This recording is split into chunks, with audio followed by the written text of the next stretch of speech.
Starting a new relationship can be tricky. You have no idea who this person is and who you're getting close to. Unfortunately, only time will show the cracks, the hidden DVOs or alarming behaviours that would lead to murder. Okay, let's go. This week's case is unfortunately another case of domestic violence that didn't show the typical signs that we used to associate DV with, such as physical abuse. Coercive control can be financial abuse, blaming, degrading, threatening, gaslighting, isolating, and much more.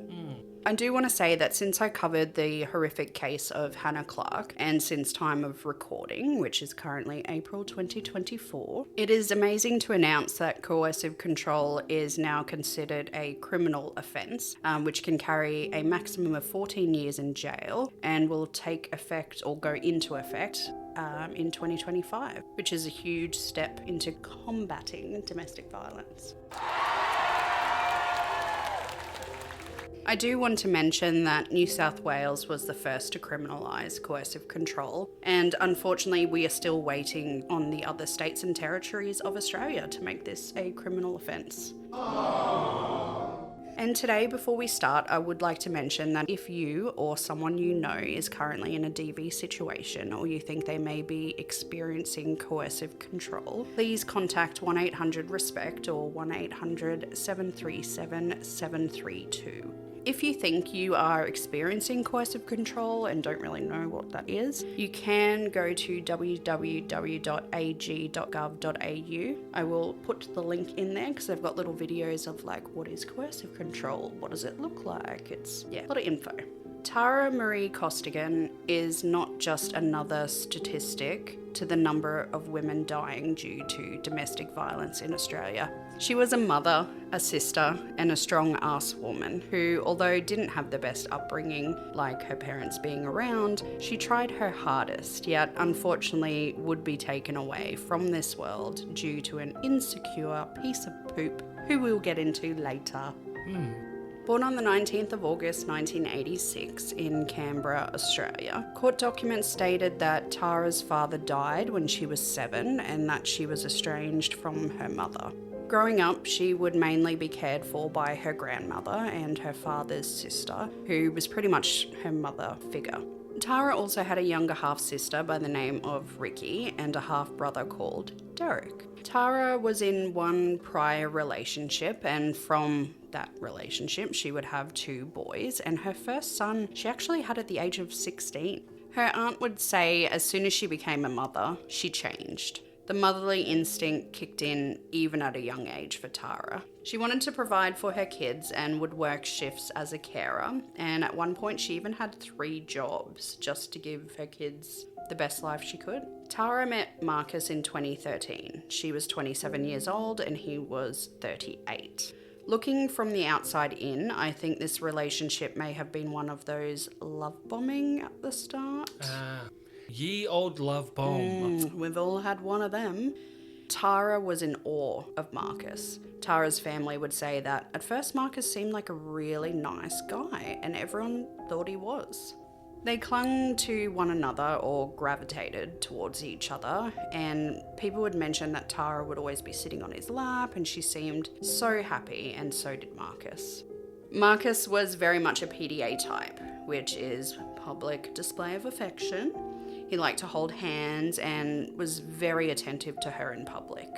Marcus's family would say Tara was like a breath of fresh air for him and thought that maybe he could start a new life and be happy again.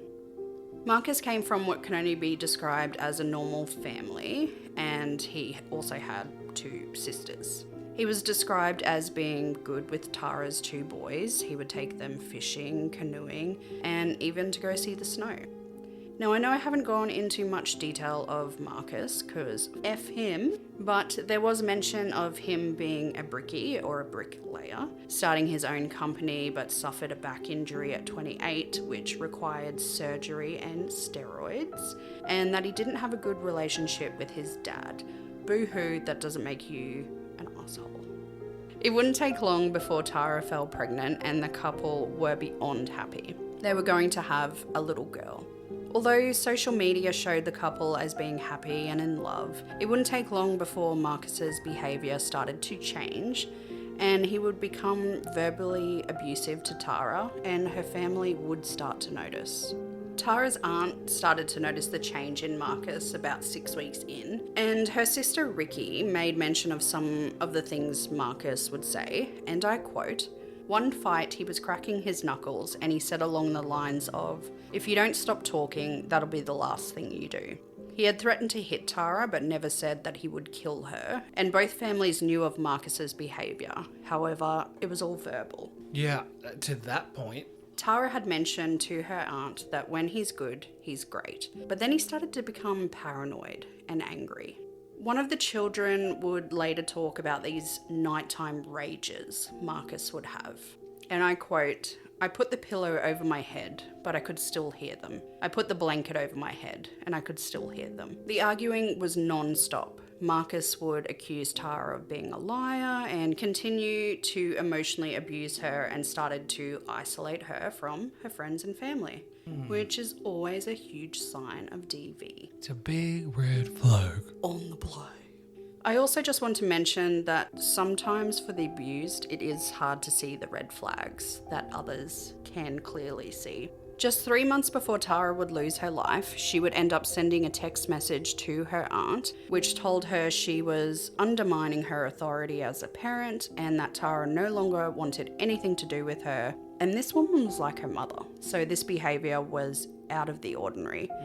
Now, these nighttime rages I had mentioned earlier, these I can only assume were started around the same time Marcus started doing, ice and steroids.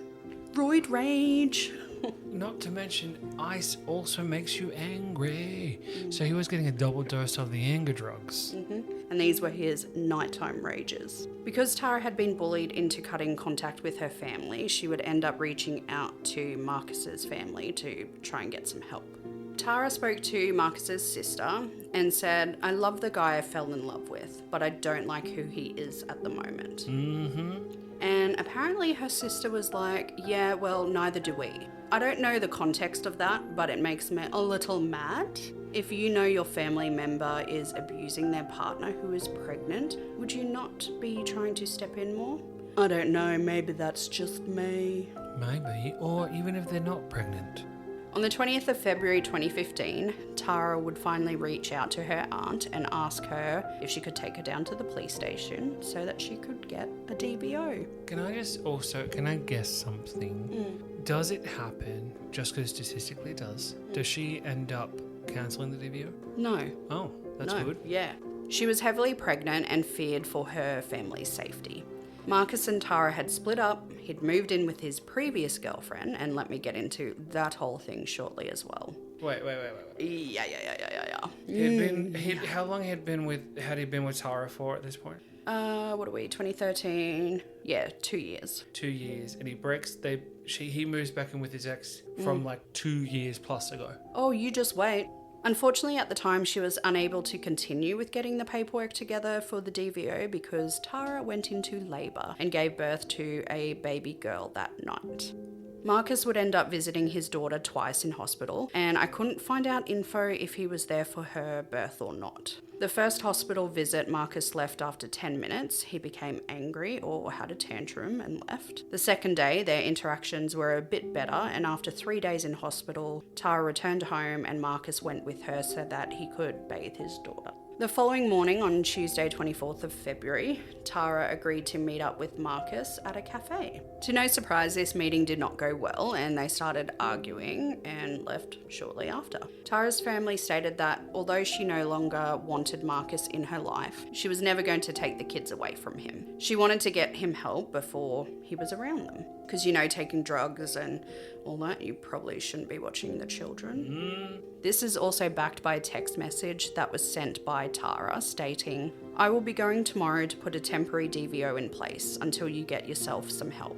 This will not mean you cannot see your daughter, but it will mean when you see her, it'll be in a controlled environment. Once you get help and sort yourself out, I will be happy to lift it." So Tara was genuinely trying to keep her family safe while still pushing for Marcus to get help. and said, "I am not taking your daughter away from you. Get off the drugs, then you can see your daughter."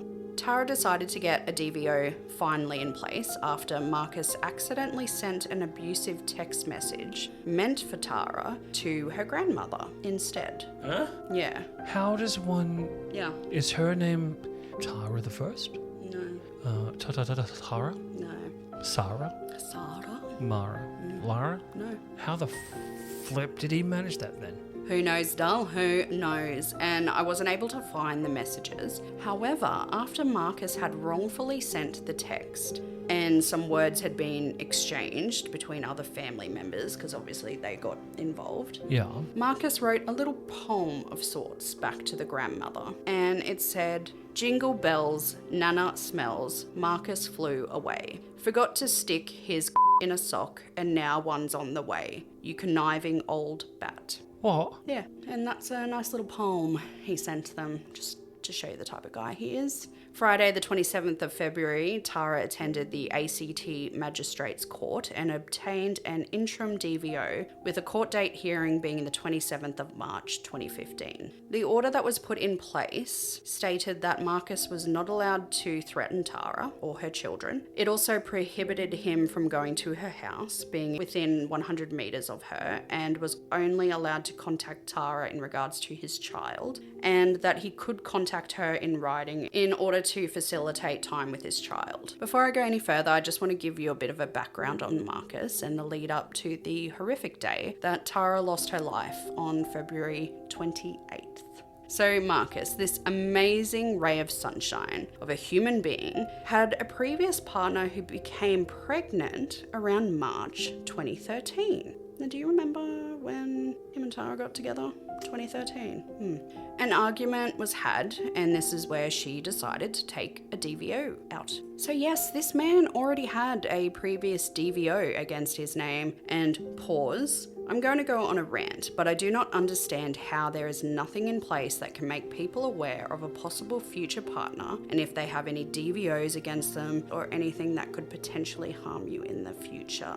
Play. So the relationship ended, and around 3 months later, he was with Tara. I'm honestly not too sure what Tara knew about his previous relationship, or if she knew that the ex had a DVO on him. His previous partner also went on to have a baby girl. Now jump to mid-December 2014. Tara was pregnant, and Marcus decided to reach out to his ex. He said he wanted to be a part of his daughter's life. I want to be a part of my daughter's life. Wait, hold on. I'm just putting things together now in my head because I process things slowly. So, all right.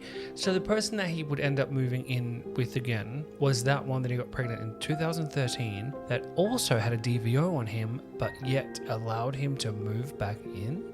He said he wanted to be a part of his daughter's life and that he was in a relationship and was also about to have a baby girl. So he kind of told her he was with someone. At the start of February 2015, Marcus again reached out to his ex, this time in an agitated state. He told her that Tara had kicked him out and that he wasn't going to the birth of his child and that she was getting a DVO on him. So his ex lived somewhere in New South Wales, but she would end up coming to Canberra with her children and stayed for 2 nights at a hotel, and they started up their relationship. Oh, and whilst they were reconciling this relationship, his ex fell pregnant again. To him?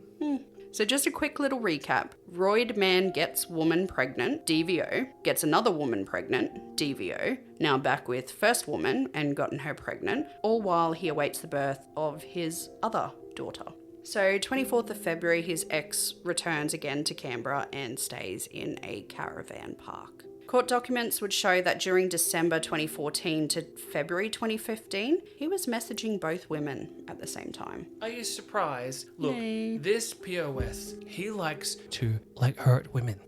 So anything under that, anything less than that, I'm not surprised about. Saturday the 28th of February 2015, Marcus left the caravan park with his partner and they went shopping. Court documents would state that Marcus appeared to be in a good mood, however the subject of getting his things from Tara's house came up and his now girlfriend advised Marcus to seek police assistance.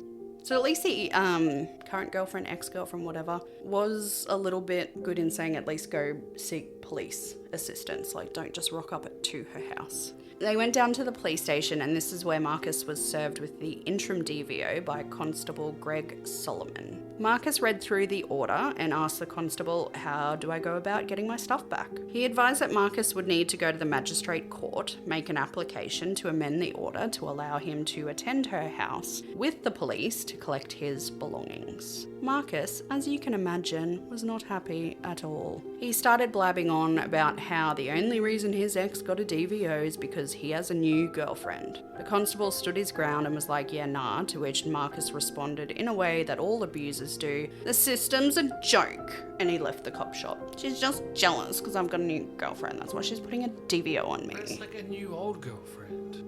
Pretty sure it's the abuse, Marcus. Pretty sure that's why. As he entered the car, he told his partner in what she described as a joking matter. I did say if another girl slapped another DVO on me, I would kill her. Excuse me, sir, that is not a joking matter. How many DVOs did you have on you? How many have you had? And my gosh, if an abuser says that in a joking way, he is not joking. Attached to the DVO paper was information and most likely statements or evidence to show why the order is in place. Or normally it's a written application. And Marcus's misso, or missus, or girlfriend, started to realise that some things weren't adding up. Oh. Only just now? Surprise, surprise, he had lied to her. Marcus then admitted he had lied to his partner, and the only reason he did was because he wanted to avoid the stress. He told her, it's over for me now. You'll never see me again. F her. On the drive home, his partner said that she could not be in a relationship with someone that she did not trust, so she told him it was over. Also, if you previously had a DVO on someone, don't go back to them.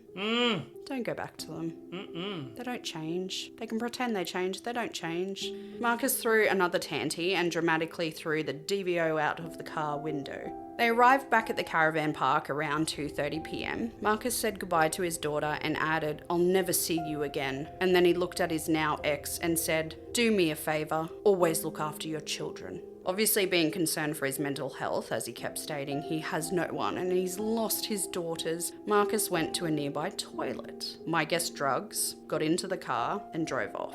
His ex followed and tried to talk him down, or tried to talk to him when he stopped for fuel. Some words were exchanged between the two, like, please don't do anything stupid, to which Marcus replied, it's over for me, I've lost my family, I've lost my daughters, and you won't see me again. He also said, I should kill that bitch for what she did. He grabbed out his phone and his ex yelled, do not text her, to which he replied, I'm going to get my stuff. There is no point, I've already got a black mark against my name. She is using the system to keep my child away from me, keeping my stuff from me, and because he was so mad and flailing around, his ex flinched. So Marcus said, if you're gonna be scared of me, just effing get out, and he took off. Pretty sure a woman is allowed to flinch if a bigger man is flailing about and is very angry. Around 3:34 p.m, Marcus arrived at a Bunnings hardware store in Tuggeranong, where he purchased a Fiskars 600mm universal axe for $85.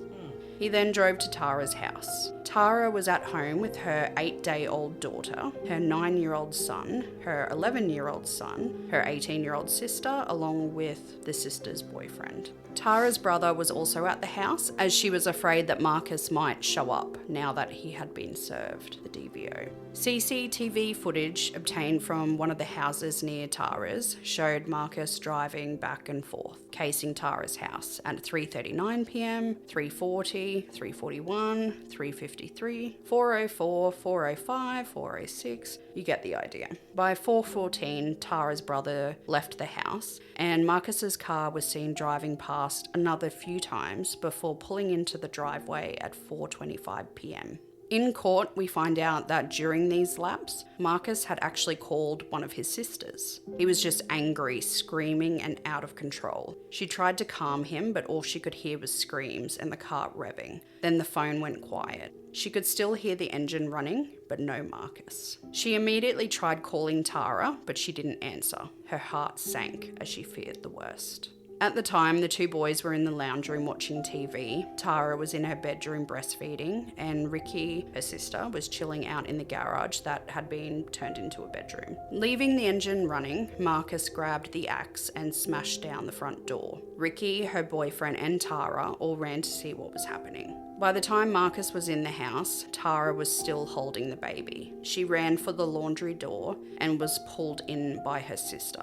But it was too late. Marcus had struck her twice with the axe. The first striking the left shoulder, causing a deep cut that went through the shoulder muscle, fracturing the shoulder blade and joint, and the second strike was to the back of her neck, which completely severed the spine and C6 and C7, also cutting the vertebral artery. A post-mortem scan showed that Tara's skull and first 6 vertebrae were completely detached from the spine. It was at this point that Nikki's boyfriend knocked the axe out of Marcus's hands before he was punched. Marcus then went into the living room, smashed the TV before walking outside screaming behind his car. The fatal strike to Tara caused her to die within 3 minutes of the hit, and she slumped over on the baby because, remember, she was holding her 8-day-old child whilst she ran from her ex who was attacking her with a freaking axe. Ricky pulled the baby out from under her sister, handed the baby to Tara's eldest son, before all 3 of the children ran out the back door through a gate where some neighbours tried to calm them down. Nikki called the ambulance. Also, I'm sorry, but that call, I cannot. You can find the full call online, but from what I heard and what was in the court documents, the operator told Nikki to do CPR even though she had an axe injury, which was making her bleed more.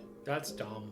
Yeah. So, like, in the call, she's like, my sister's been hit by an axe. She's been hit by an axe. And he's like, well, you need to do CPR. She did it, and then obviously she starts bleeding. Yeah, because you're More. pumping the heart. Exactly. You've been hit with an axe twice. So, I'm sorry, whoever you were. You're an idiot. Yeah, not very good advice. Marcus came back to the front door after a few minutes and said, is she dead? To which Ricky's boyfriend responded, yes. Now F off. Police arrived and found Marcus crouched behind his car screaming. Officers witnessed him take his singlet off, throw it to the ground and start rocking back and forth. The constable asked for his name and he said, Marcus. She's in there. She's dead. All I wanted was to get my stuff, and she has an AVO on me and my stuff. I killed her with an axe. Police took him away and into custody. A search of his car showed that he had 2 vials of steroids and a number of packaged syringes, needles, and alcohol swabs. At the watch house, he stated to officers, when a woman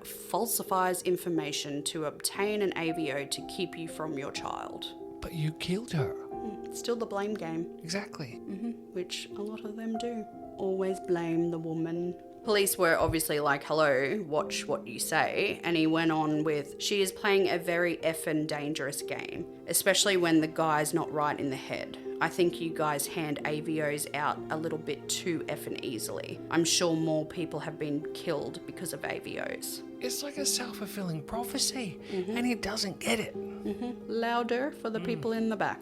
Marcus's anger followed him all the way to court, with the judge calling him out on his bullcrap and calling him a liar. And it got to the point that Marcus had to be moved to another courtroom because of his angry outbursts. One being, he called me an effing liar. At least I'll have my say. Rights for fathers. His message for murdering a woman was rights for fathers. Yes, I agree to rights for fathers, but not steroid ice-taking junkies who Murderers. have multiple DVOs and still can't figure out that they are the problem and murder someone. Marcus pled guilty and was sentenced to 32 years and 2 months in prison. The judge said, the present offence of murder was vicious and cowardly. Those who witnessed your violence will have to live with their memories for the rest of their lives. Your actions deprived 3 children of their mother, including your own infant daughter. You have effectively deprived your daughter of both of her parents. The effects of your actions will be felt for decades to come. There is a very substantial community interest in retribution, deterrence, and punishment. This can only be achieved by a very substantial period of imprisonment. He had a set non-parole period of 26 years, commencing 2015, meaning he could be up for parole in 2040 at the age of 62. Oh, and in 2018, Marcus was charged in prison after a fight against two brothers broke out, and apparently he also assaulted a guard, but he doesn't have anger issues at all. None at all. He's not even on the gear anymore. Just in jail. And that, dear mung beans, is the horrific murder of Tara Costigan, the gorgeous young mother who lost her life due to an insecure man who lied, abused, and blamed everyone else for his problems instead of facing them. Also, I didn't put this in there originally, but I think this is so messed up. Tara's aunt, so the one who was pretty much like her mother, was actually a prison guard or a screw, watching over Marcus at one point. He tried to intimidate her, but she even said he was such an asshole that she knew what a time he was going to have in jail, especially being a woman killer, that she said, I'm so glad he didn't get the death penalty or, that wasn't available, because she was like, he is going to have the hardest time in jail. But I think that's so messed up. How could a system, you know what I mean? Like a family member, so apparently he'd... That's a massive conflict of interest. Yeah, apparently he'd walk the fence line, trying to intimidate her. And then she said as well that he came up behind her and was like, hi miss, like this, trying to, talk over her and stuff like that. So I can't remember if she got moved or what had happened, but yeah, I thought that was just another messed up piece to the sad puzzle. On that note, goodbye.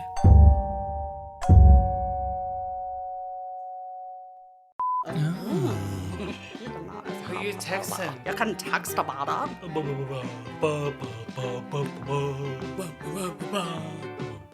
Going on a tangent.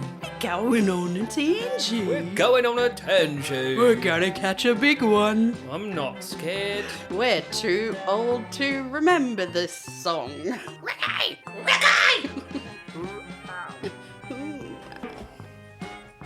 poor little tail butt. Someone call it your tail butt. My tail butt. Poor little tail butt. Not the tail butt. Don't touch my tail butt. Facilitate.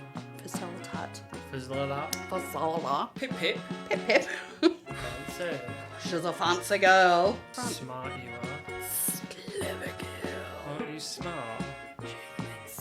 She's smart. There's another little joke there. No, There's just a little joke there, isn't No, there? no, I'm not no. going to put it in there.